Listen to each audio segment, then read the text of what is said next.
Hello BookTube. I'm talking today about Louise de la Valliere by Alexandre Dumas. This is the fifth book in the Three Musketeers series.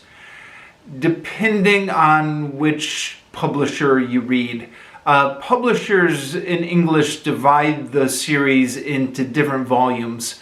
So in some publishers this will be the fourth volume in the Three Musketeers series. In other publishers this will be the fifth volume. I'm following the divisions on Project Gutenberg, and I'll try to remember to leave a link to the Project Gutenberg website that I got this book at in the description down below, where this is the fifth book in the Three Musketeers series. But yeah, just be aware that depending on which publishers you read, it's either the fourth book or the fifth book. You'll see on BookTube other booktubers referring to it as the fourth book.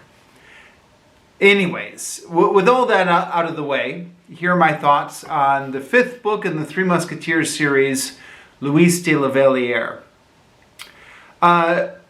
So the surprising thing about the first two volumes in the Three Musketeers series, the original Three Musketeers, and to a slightly lesser extent 20 years after, is that they feel like modern paperbacks with their constant action and quick pacing. They're published in the 19th century, but they don't feel like old Victorian classics. They feel like modern adventure books. However, by this point in the series, that quick pacing has completely disappeared, and the story now moves at a torturously slow pace. I don't know what happened. My best guess is that at some point Alexandre Dumas realized what a cash cow this series was for him, and he just didn't want it to end. And again, this whole series was originally serialized in newspapers, so I think he was paid by the installment, and I think he was just milking it at this point. If I'm wrong, let me know in the comments. Now, the writing style, the prose descriptions, the dialogue, etc., everything about the book is still highly readable. But the pacing just kills me. For many chapters at a time, the story goes absolutely nowhere. There is also a lot of needless dialogue. What will often happen is that two characters will sit around and talk about a plan. Then in the next few chapters, they will enact their plan. And then after enacting their plan, they will sit down and talk about the results of that plan. That means that the reader has to sit down, has to read the same thing recounted 3 times. The characters planning it in advance, the characters executing it, and the characters talking about what they just did. Another characteristic of the dialogue is that very few characters are direct with each other. Typically, when two characters have something to communicate with each other, one character will begin by alluding to the new information, but only in vague terms, while the other character will act particularly dense and not catch the allusion. In most of these dialogues, it takes a couple of pages for any character to get around to communicating the substance of their message.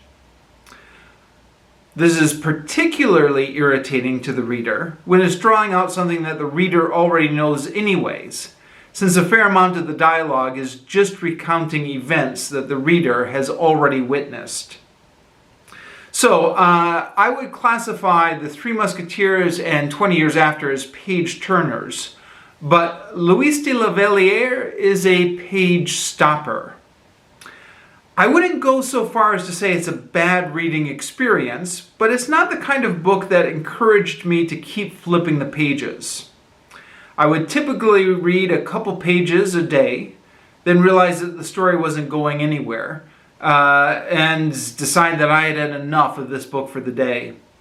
So I finished this book in little nibbles instead of prolonged reading sessions. Again, let me know if your experience with this was different, but I found this a very difficult book to get absorbed in and read for long periods of time. And yet, for all this, I think I'm still enjoying the series.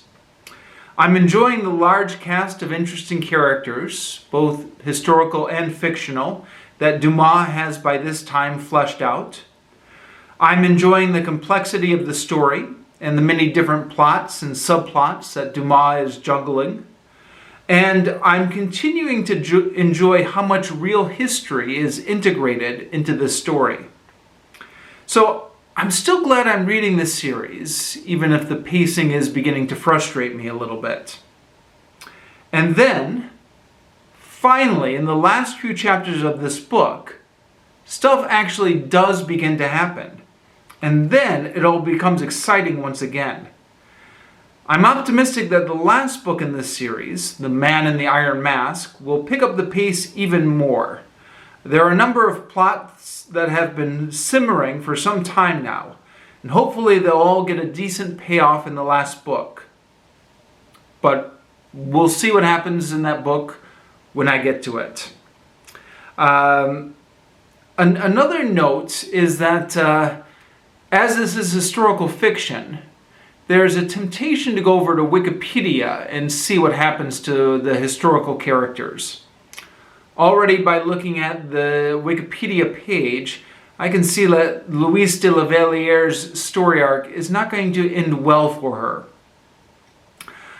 Now, I have to see how Alexandre Dumas will handle this. And while I was reading this book, I avoided reading spoilers directly for Alexandre Dumas' fictionalization of this story. But I do broadly know now where the real history is headed. Obviously, this is a result of living in the era of Wikipedia. If I had read this book back in the 1990s, it would have been a completely different reading experience, I'm sure. And I will come back for one final video on the Three Musketeers series with The Man in the Iron Mask. Thank you.